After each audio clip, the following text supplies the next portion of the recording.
students, welcome to virtual class by Municipal Corporation of Greater Mumbai. Today we are going to learn English. Hello students, welcome to virtual class. Myself Sagar Vasant Mahale, your virtual class teacher. Today I am going to teach you English of standard 6th. As we have seen in the last video, we have learned about the fox and the wild boar. Now we are going to move ahead. Let's see what's the name of the topic is.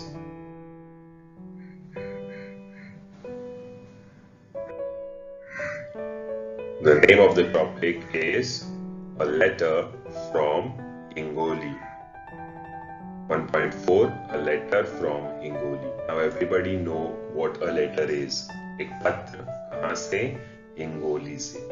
अब ये हिंगोली कहाँ पर है बच्चों? ये हिंगोली हमारे महाराष्ट्र में ही है और एक जिला है. It's a district from our Maharashtra. Hingoli was not a district previously. It was a part of another district, but now it is a separate district. From May 1st, 1999, it was declared as a new district in Maharashtra.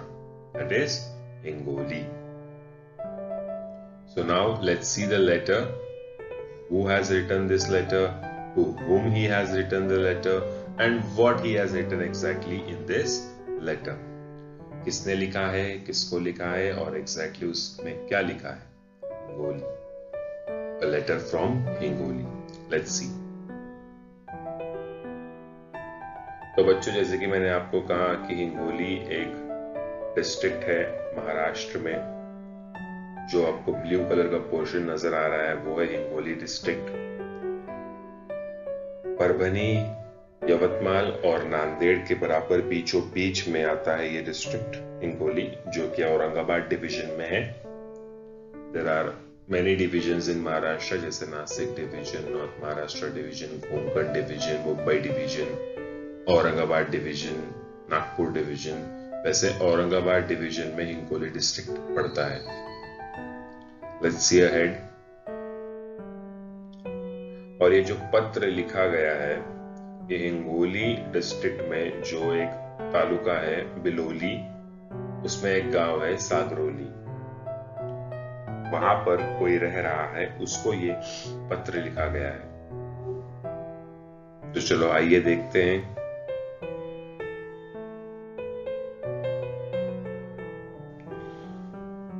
Hingoli, 9th June 2015.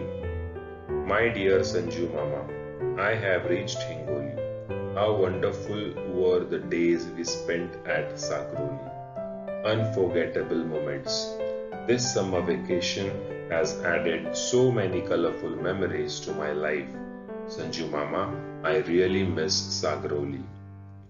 So जैसे कि आप ये paragraph पढ़ के जान चुके होंगे कि पत्र कौन लिख रहा है.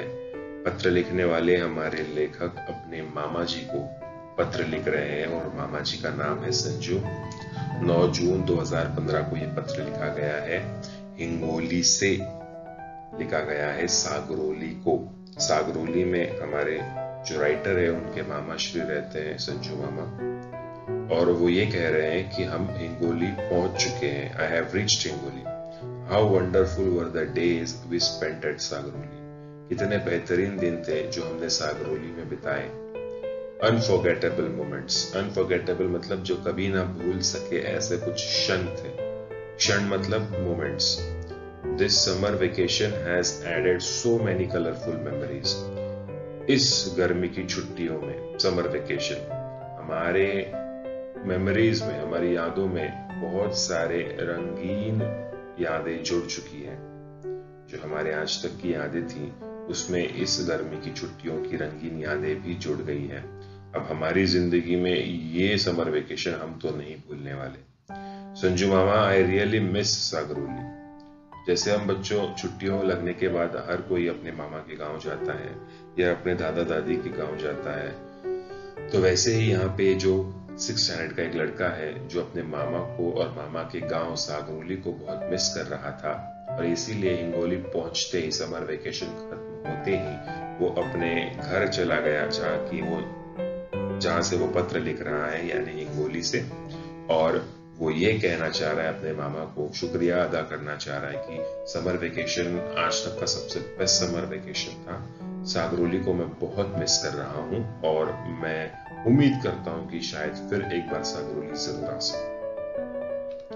देखते हैं अगले पैराग्राफ में राइटर क्या लिख रहे हैं।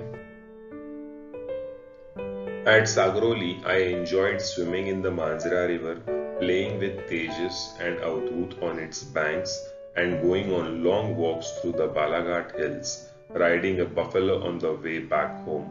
I felt like the king of Sagroli. अब सागरोली में उन्होंने, जो राइटर है, उन्होंने क्या क्या मजे किए जरा देखेंगे। I enjoyed swimming in the Manjra River.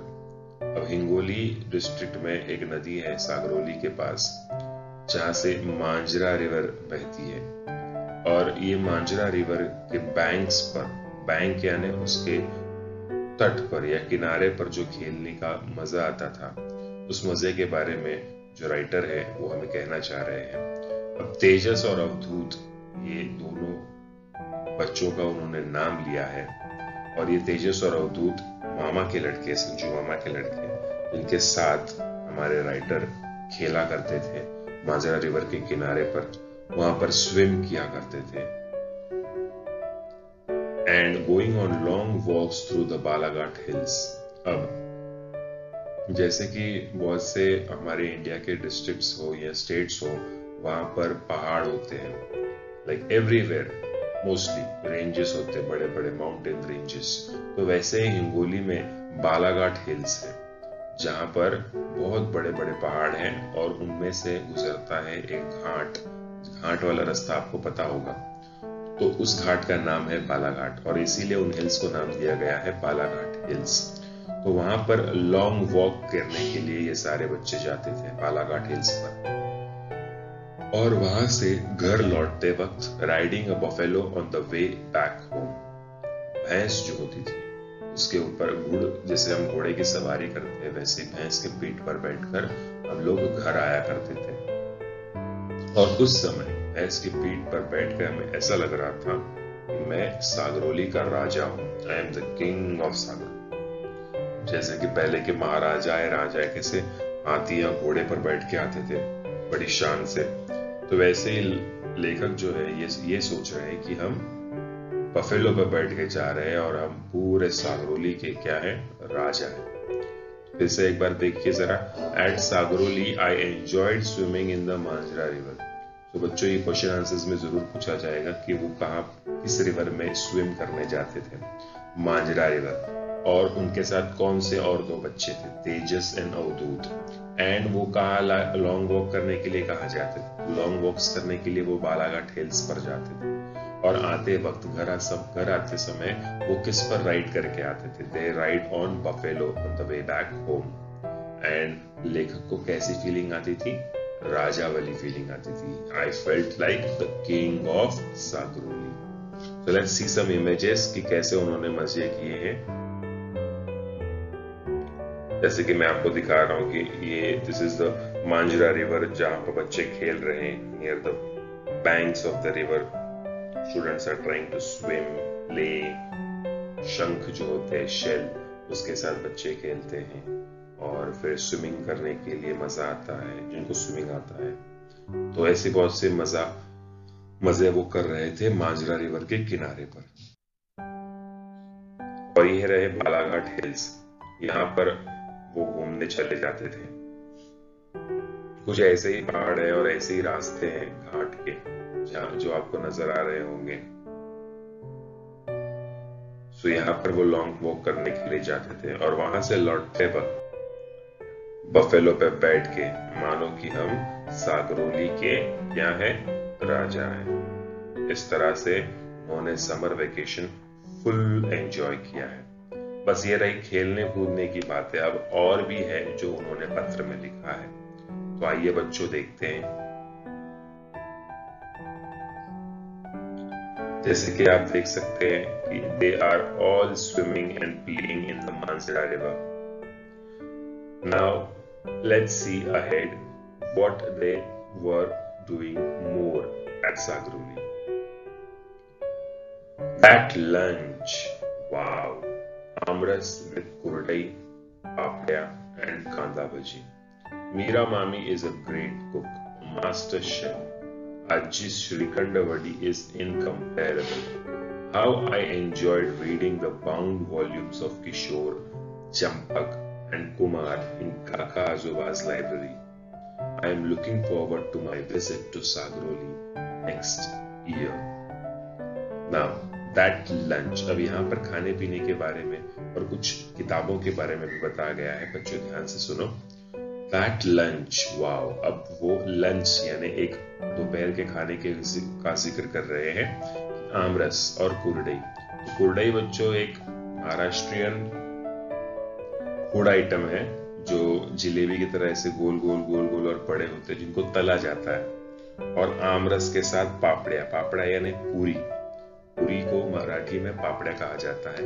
और कांदा भजी यानी प्याज की जो भजिया, प्याज के जो पकोड़े होते हैं उन्हें मराठी में कांदा भजी कहा जाता है। तो ये सारे फूड आइटम्स थे जो सबसे ज्यादा पसंद आए थे हमारे राइटर को। और मीरा मामी जो संजू मामा की वाइफ है, मीरा मामी को उन्होंने ग्रेट कुक और मास्टर शेफ से कंपेयर किया है। मतलब उनके हाथों का कोई जवाब नहीं, वो खाना बड़ा अप्रतिम और लजीज और लाजवाब बनाती हैं। अज्जी, अज्जी का मतलब होता है दादी।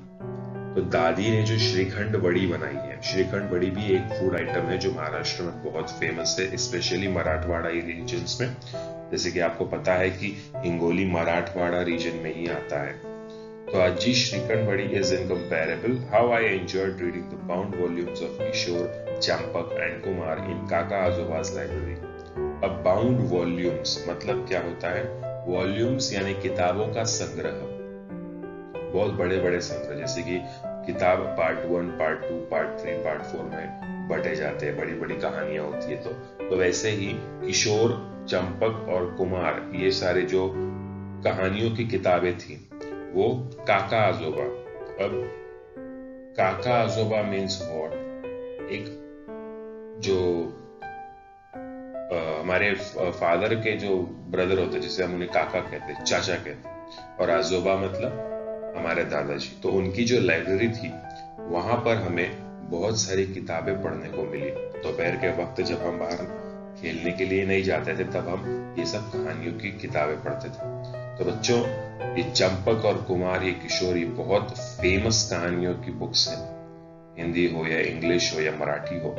और वहां पर उन स्टोरी बुक्स को पढ़ के बहुत ही अच्छा फील होता है। और आखिरी में हमारे राइटर ये कहते हैं कि I am looking forward to my visit to Sagroli next year. मैं बहुत पॉजिटिवली ये सोच रहा हूँ कि मैं अगले साल जरूर सागरोली फिर से आऊंगा। तो एक बार फिर से रीड करते हैं बच्चों ये paragraph. That lunch, wow! Aamras with kurdai, papadiya and kanda bhaji. Meera Mami is a great cook, a master chef. Ajji Shrikand Vadi is incomparable. How I enjoyed reading the bound volumes of Kishore, Champak and Kumar in Kaka Azoba's library. I am looking forward to my visit to Sagroli next year. तो आगे देखते हैं बच्चों, आगे क्या हुआ। Before that मैं आपको कुछ तस्वीरें बताना चाहूंगा। ये है आमरस और कुरडई राइट साइड में, और लेफ्ट साइड में प्याज के पकोड़े जो आपको पता है जिसे कांदा भजी कहते हैं। हमारे मुंबई में बहुत फेमस डिश है कांदा भजी। और ऑल ओवर महाराष्ट्र या ऑल ओवर इंडिया भी कह सकते हो आमरस। ये तो सबको ही पता है कि आम का रस स्पेशली समर वेकेशन में आता है, समर सीजन में, और वो बहुत बहुत टेस्टी और स्वादिष्ट होता है। उसके बाद आमरस पूरी और ये श्रीखंड। श्रीखंड को सबको पता है, आमरस पूरी भी सबको पता है। These are some food items which are very famous in Maharashtra, especially in Marathwada region। यहाँ पे आपको मैंने श्रीखंड बताया, श्रीखंड वड़ी इसी को फ्रीज करके बनाई जाती है। और पूरी और रस आपको पता है, इसी को पापड़े कहा जाता है। जो पूरी है यहाँ पे उसी को पापड़े भी कहा जाता है। और ये देखो मैंने आपको बताया श्रीखंड वड़ी, जिसको श्रीखंड को फ्रीज करके उसके छोटे छोटे स्क्वायर टाइप या रेक्टेंगल टाइप टुकड़े किए जाते हैं बर्फी की तरह, और उसे श्रीखंड वड़ी कहा जाता है। और जो मैंने आपको लाइब्रेरी बताया है, यहाँ पे सारे बाउंड वॉल्यूम्स है, मतलब जैसे कि आप देख रहे हैं सेम स्टोरी के 4, 5, 6 टाइप्स होते हैं, part 1, part 2, part 3, part 4, part 5, part 6। जैसे आप मार्वल एवेंजर्स के मूवीज देखते हो, आयरन मैन, स्पाइडरमैन, सुपरमैन, उसमें भी पार्ट 1, पार्ट 2, पार्ट 3 ऐसे होता है। Iron man 1, iron man 2, iron man 3। तो ये सारे कॉमिक्स ही थे ना बच्चों, कॉमिक्स के ऊपर से ये सारे पिक्चर बने। तो उसी तरह से चंपक, कुमार, ये सारे जो लेखक है, जो प्रकाशक है, पब्लिशर, उनके ये सारी किताबें थी और बहुत सारे वॉल्यूम्स थे, बहुत सारे पार्ट्स थे और वो सारे पढ़ पढ़ के आराम से दोपहर का टाइम पास हो जाता था। ये रही कुछ चंपक की किताबें, जैसे कि आप देख सकते हैं हर एक बुक में बहुत सारी स्टोरीज होती हैं। स्पेशली छोटे बच्चों के लिए ये स्टोरी बुक्स हैं और चंपक एक राइटर और पब्लिशर है, उस बुक का नाम है, उस कंपनी का नाम है चंपक।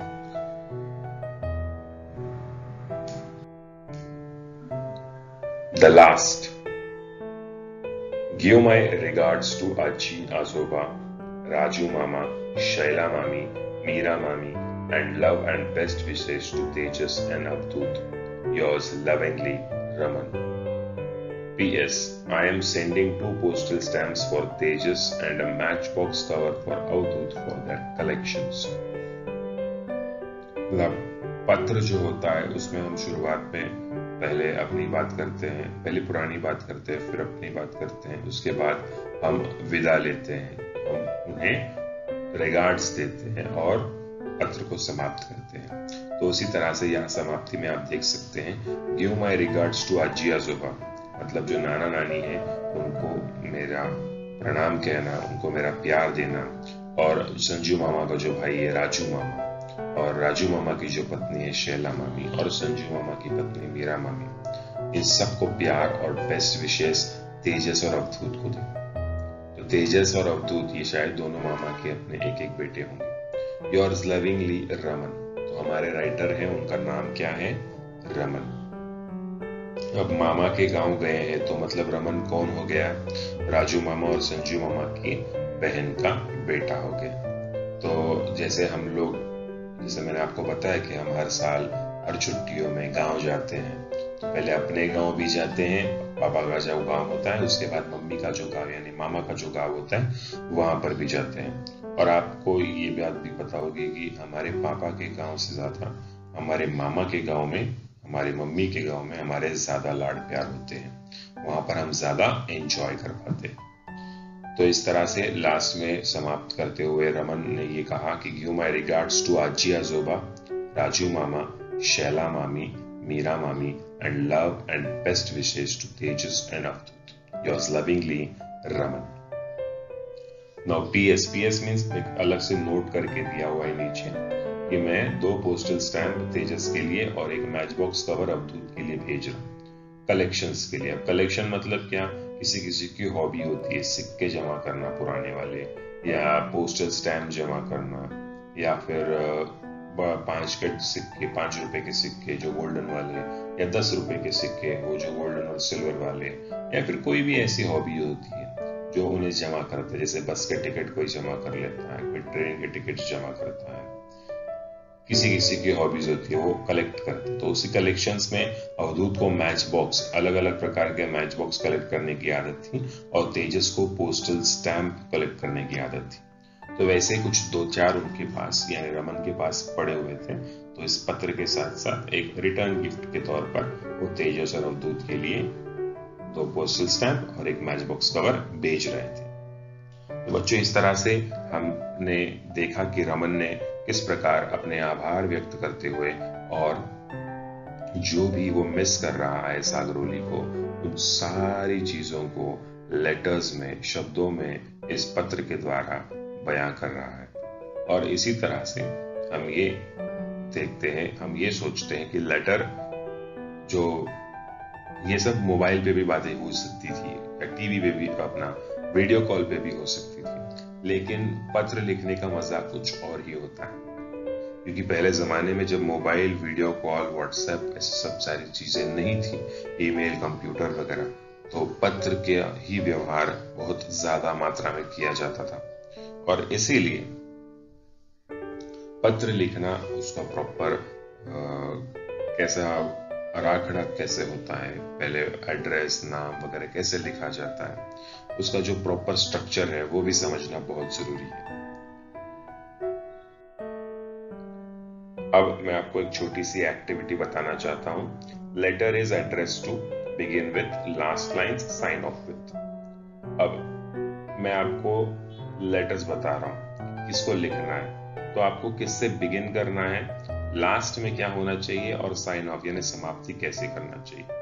अब किमाया अपने पापा को अगर लेटर लिख रही है तो कैसे लिखेंगी शुरुआत में, डियरेस्ट डैडी, लास्ट में लव एंड वार्म रिगार्ड्स, और साइन ऑफ नीचे जो साइन ऑफ करते हैं हम कि आपका प्रिय, वैसे ही यहां पर साइन ऑफ में क्या लिखा जाएगा, योर लविंग डॉटर।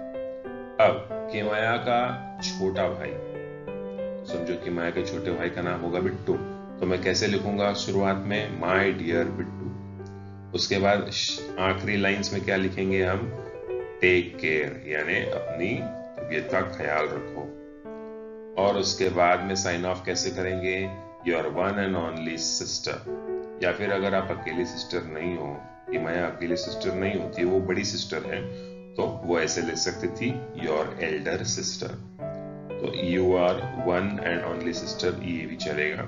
अब किमाया अपनी अगर दोस्त को लिख रही है पत्र, तो कैसे लिखेंगी, चलो मान लो कि उसकी दोस्त का नाम है मीता, तो हाय मीता ऐसे करके लिख सकती है, या माय डियर मीता ऐसे करके भी लिख सकती है। तो आखिरी लाइन में वो लिख सकती है, सी यू सून, और साइन ऑफ करेंगी योर्स, सिर्फ योर्स फ्रेंड या फिर योर लविंग फ्रेंड, ऐसे भी लिख सकते हैं। अब किमाया's बॉस, समझो मान के चलो कि किमाया की बॉस एक मैडम है, तो वो डियर, माय डियर, हाय ऐसे कुछ नहीं लिखेंगी, या तो सिर्फ मैडम लिखेंगी या रेस्पेक्टेड मैडम लिखेंगी। उसके बाद में वो एंड कैसे करेंगी, see you soon, take care, regards, ऐसे नहीं, इनफॉर्मल नेम। अब बॉस के साथ व्यवहार कैसा होता है, फॉर्मल व्यवहार होता है, तो वहां पर थैंक यू, नॉट मेंशन ऐसे लिखा जाता है, थैंक यू, और लास्ट में योर्स फेथफुली या योर ओबीडियंटली भी लिखा जा सकता है। The manager of our bank, अब उसकी बैंक का जो मैनेजर है तो कैसे लिखा जाएगा, ये भी एक फॉर्मल यानी औपचारिक पत्र हो गया। अब औपचारिक पत्र में शुरुआत में कैसे लिखेंगे, to the manager bank of people etcetera etcetera, जो बैंक का नाम है, और उसके बाद में रिगार्ड्स लिखेंगे, और योर्स सिंसियरली या योर्स फेथफुली भी लिख सकते हैं। अब आखिरी जो है मिसेस बेंद्रे, जो कि उसी कॉलोनी में रहती है यानी हमारे पड़ोसी हो गए, तो हम वहां पर अनौपचारिक तौर पे भी पत्र लिख सकते हैं, जैसे कि dear Mrs Bendre, lots of love, yours sincerely, yours lovingly, या फिर योर ओबीडियंटली, एनीथिंग। तो इस तरह से बच्चों आप किसको पत्र लिख रहे हैं, औपचारिक तौर पर लिख रहे हैं, अनौपचारिक तौर पर लिख रहे हैं, उस हिसाब से आपके जो बिगिनिंग लाइंस है, लास्ट लाइंस है, और साइन ऑफ का जो हिस्सा होता है, जो पार्ट होता है, ये सारे उसमें बदलाव करने जरूरी होते हैं। औपचारिक पत्र की भाषा बिल्कुल प्रोफेशनल होनी चाहिए। अनौपचारिक पत्र की भाषा आपके दिल की बातें होती है। अनौपचारिक में आपके दिल में जो भी है वो आप लिख सकते हो, और औपचारिक पत्र में केवल पॉइंट टू पॉइंट ही लिखना होता है, क्योंकि औपचारिक पत्र लंबे चौड़े नहीं होते, औपचारिक पत्र शॉर्टकट में होते हैं, जिसमें सब्जेक्ट यानी विषय लिखा जाता है कि आपको दिक्कत क्या है, उसके बाद में उसका थोड़ा सा एक्सप्लेनेशन होता है, दैट्स इट। इसीलिए बच्चों औपचारिक और अनौपचारिक पत्र, ये जो दो प्रकार के पत्र है, जिसे हम इंग्लिश में फॉर्मल और इनफॉर्मल लेटर कहते हैं। फॉर्मल को औपचारिक पत्र, इनफॉर्मल को अनौपचारिक पत्र। तो ये दोनों लेटर्स दो टाइप के लेटर्स है, जिसको समझना और लिखना बहुत ही जरूरी और आसान भी है।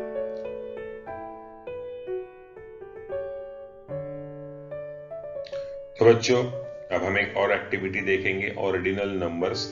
ऑर्डिनल नंबर्स का मतलब क्या होता है, जैसे कि आप 1 2 3 4 5 ये सारे नंबर्स तो जानते हो, लेकिन जब आप स्टैंडर्ड के बारे में बात करते हो तो स्टैंडर्ड 1 अगर आप हो, जैसे कि आप स्टैंडर्ड 6 में हो, तो आप कैसे कहोगे कि मैं 6th स्टैंडर्ड में हूं। मैं फर्स्ट स्टैंडर्ड में हूं, मैं सेकंड स्टैंडर्ड में हूं। तो जो नंबर्स के बाद में ऊपर सुपरस्क्रिप्ट में जो नंबर वर्ड्स लिखे जाते हैं जैसे कि TH, ND, वो वैसे नंबर्स को ऑर्डिनल नंबर्स कहा जाता है। तो आइए देखते हैं। जैसे कि 1 का ऑर्डिनल नंबर क्या हो गया? फर्स्ट, उसका स्पेलिंग FIRST, फर्स्ट। 2 का ऑर्डिनल नंबर क्या हो गया? Second, SECOND, second. 3 का ऑर्डिनल नंबर क्या हो गया? Third, THIRD, third. 4 का ऑर्डिनल नंबर क्या हो गया? Fourth, FOURTH, fourth. 5 का ऑर्डिनल नंबर क्या हो गया? Fifth, FIFTH। बहुत से बच्चे 4 के आगे TH लगा दिया तो फोर्थ हो गया, वैसे 5 के आगे भी TH लगाएंगे तो फाइव्थ हो जाएगा। तो फाइव्थ नहीं होता है, फिफ्थ होता है, FIFTH। यहां पर स्पेलिंग चेंज हो जाती है।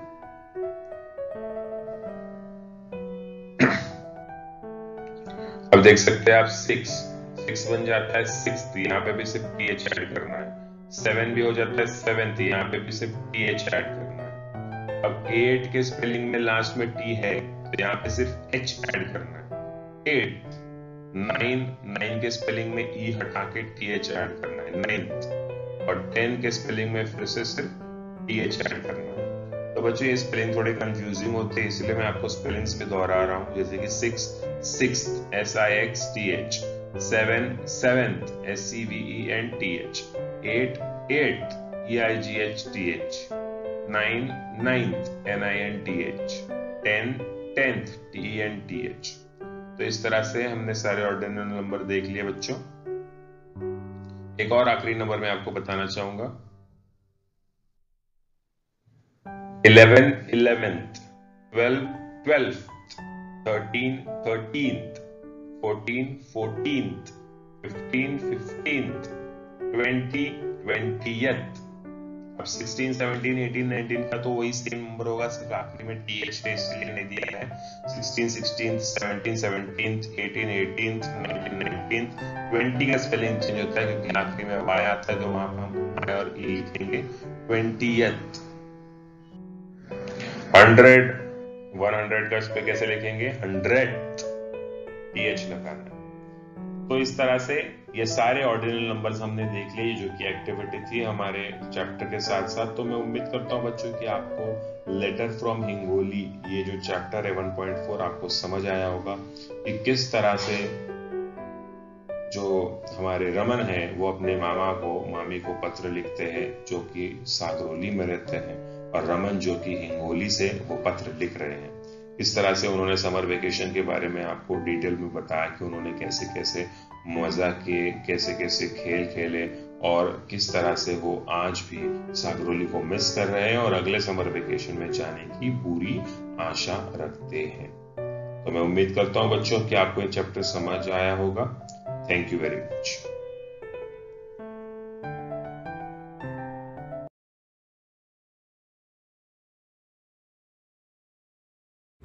Thank you students, this was our today's lecture, and don't forget to press the bell icon as well as the subscribe button for more interesting videos.